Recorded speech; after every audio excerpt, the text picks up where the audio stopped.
les vitesses, la définition de la vitesse, vous connaissez, mais c'est important de rappeler son expression mathématique, la vitesse moyenne, et la vitesse instantanée. Vous voyez, la vitesse moyenne, c'est distance par temps, et la vitesse instantanée, c'est la dérivée de la position. La position, c'est-à-dire z ou x, c'est sa dérivée si on vous donne l'expression, bien sûr.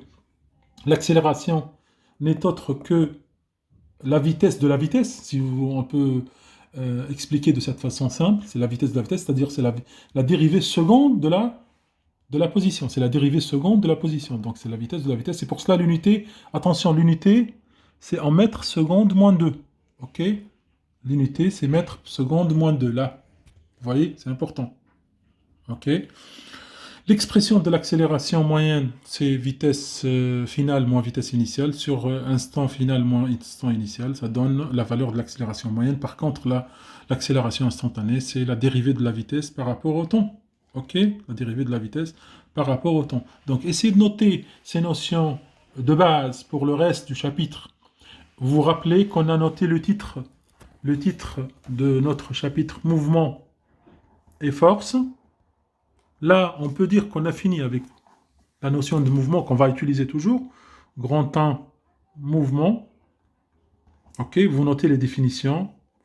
Vous pouvez ajouter application et vous notez la correction des exercices que je viens de citer. Exercices 7, 18 et 21, page 107. Vous notez calmement la correction à votre façon.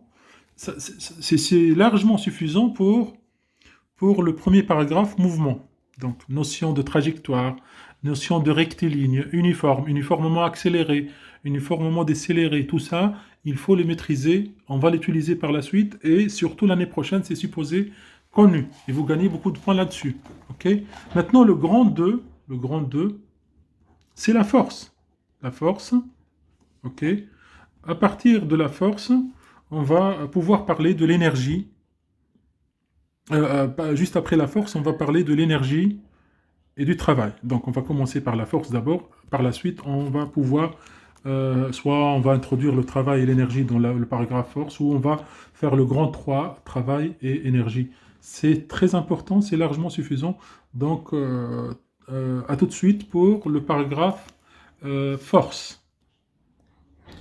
Ok, on passe à la partie force. Force ou action mécanique. Action mécanique. Action mécanique. Ok. Je vais vous expliquer donc action mécanique. D'accord. Donc je vous ai demandé de faire les QCM page 110. Page 110. Et les activités A et B page 111.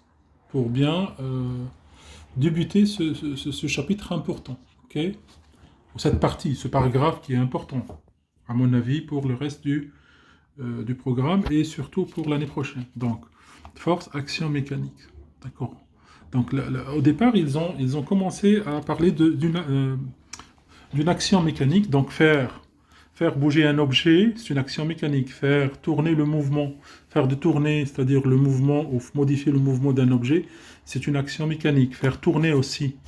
Par contre, notre chapitre va s'intéresser seulement au mouvement de translation.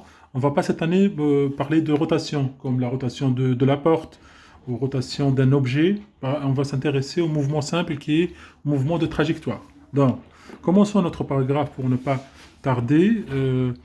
Donc, l'action mécanique, vous pouvez noter ça sur le paragraphe 2. L'action mécanique est modélisée par ce qu'on appelle en maths un vecteur F qu'on appelle force. Ça, c'est important. Et quand on affecte à une action mécanique un vecteur qu'on appelle la force, obligatoirement, la force aura les caractéristiques d'un vecteur en maths. Vous vous rappelez qu'un vecteur a une direction, un sens, une valeur, on l'appelle aussi intensité, peut-être intensité plus utilisée en physique, ou bien aussi module en maths. Module, c'est la même chose, hein. intensité module valeur. Et aussi, éventuellement, point d'application. Point d'application, vous allez voir, c'est important en physique de parler application. Point d'application, où est-ce qu'on applique cette force? Ok, d'accord? Donc, action mécanique. L'action mécanique est modélisée par, donc au lieu de parler d'une façon qualitative de tout ce qui est action mécanique, on va la modéliser par une notion mathématique qui est la force, qui n'est autre qu'un vecteur. Ok? Donc, l'action mécanique, ou plutôt la force, peut provoquer un mouvement, donc un objet au repos, en équilibre. On applique une force, cet objet devient en mouvement. Donc, on peut dire que la force provoque un mouvement. Qu'est-ce qu'elle peut faire aussi, un objet, une force? Un objet en mouvement déjà peut lui modifier la trajectoire. D'accord?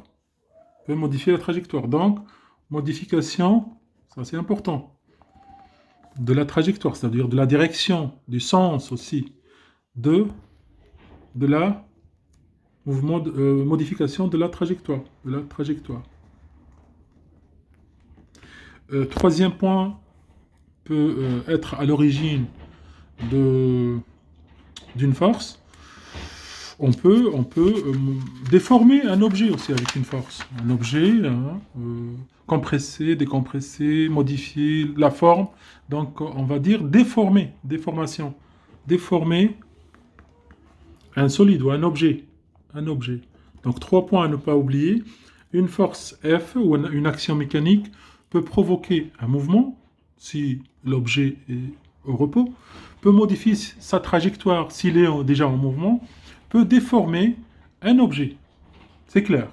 Donc, ça, c'est des notions qu'il faut connaître avant d'aborder la partie suivante. Vous pouvez noter, donc, action mécanique, petit 1, si vous voulez, pour être homogène. Petit 2, exemple de force ou d'action. Exemple de force. Exemple de force ou d'action mécanique. Exemple de force, petit 2. On va commencer par une notion que vous connaissez, le poids, par exemple. On va prendre le poids. Petit a, si vous êtes d'accord, hein, le poids. Petit 1, le poids. Regardez, c'est important. Alors, le poids d'un objet ou d'un solide, on la représente. Donc, vous êtes censé à savoir représenter les forces demandées dans un exercice de ce type de cours. Hein. Donc, par exemple, on a un objet sur une table. Comment représenter le poids de ce solide ou de cet objet?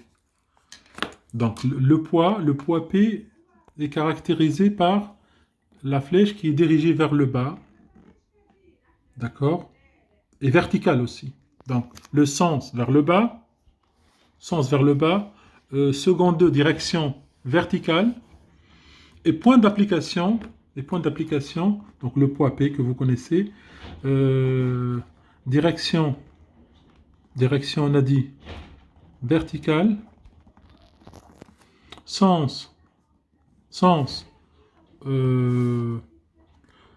vers le bas, intensité, vous connaissez bien sûr, intensité, P, sans flèche, P est égal à la masse fois l'intensité de pesanteur, G. Déjà, sachant que G est égal à environ 9,8 mètres seconde moins 1 ou newton par kilogramme. Newton, kilogramme moins 1. Ok? G est égal à 9,8. Donc, n'oubliez pas le point d'application. Point d'application qui est différente par rapport à d'autres forces qu'on va voir tout à l'heure. Point d'application, centre de gravité.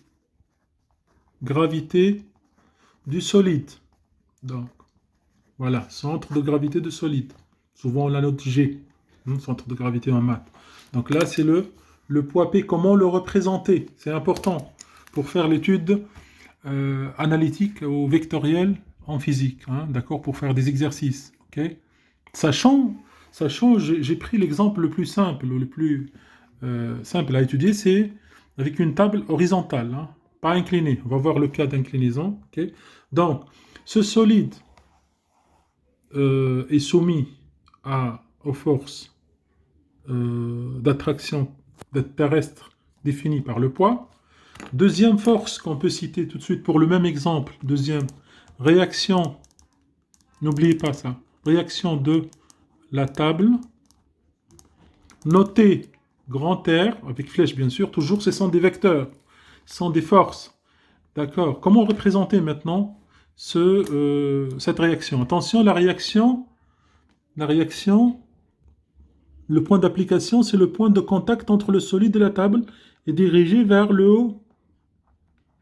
Et pour que le solide ne bouge pas, n'est pas foncé dans la table, ni bouger ni à droite, ni à gauche, ni vers le haut, la réaction R doit être de même longueur, de même valeur en fait, de même valeur, même longueur, de même valeur, de même intensité surtout, que le poids pour que le solide ne bouge pas. Ne bouge pas, on dit qu'il est en équilibre, d'accord? Donc la réaction R est caractérisée par quoi?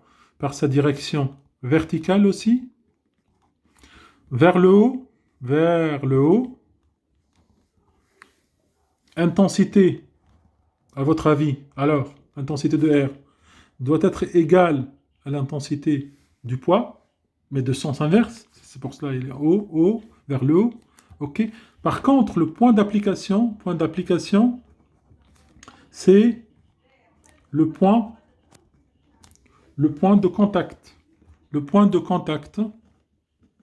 d'accord, point de contact avec la table, d'accord, ok, le point de contact avec la table. Donc là, point d'application pour la réaction, c'est le point de contact avec la table. Point d'application pour le poids, c'est le centre de gravité du solide ou de l'objet.